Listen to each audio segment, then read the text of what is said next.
Yo, what's up mga bro? Ito at madaling araw tayo umalis mga bro.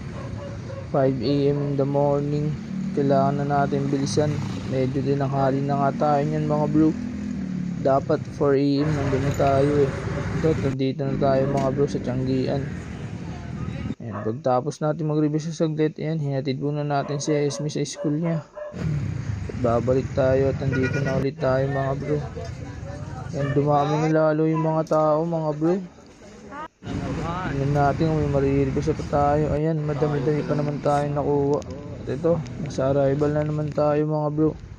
Tayo pa lang mag-isa dyan kanina, kaya nakakuha tayo ng good shit na item mga bro. Nag-iisa lang yun pero goods pa rin mga bro. Ayan oh.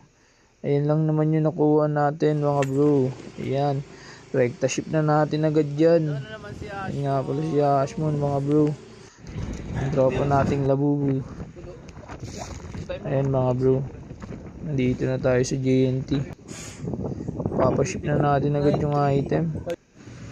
Need din natin ng fund, pang arrival na naman. Ayan mga bro, ship na yung item.